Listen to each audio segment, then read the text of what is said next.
What's up, you guys? So today we're here installing the S-Tech 10 switch on the Jeep JL. I brought it to my local shop since it's been raining. You know, it's pretty cold over here in Chicago and it doesn't fit in my garage. I'm gonna show you guys how it's coming out so far.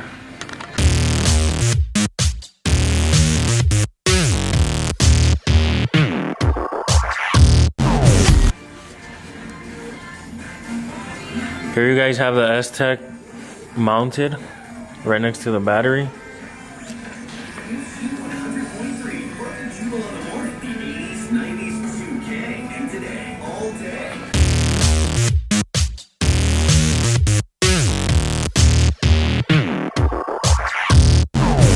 So I originally had the 6 switch.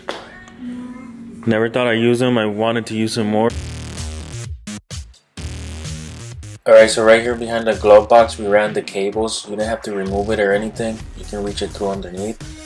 Behind the fuse box, in front of the hood, there's a whole bunch of little holes right there. You can remove one of the rubber pieces.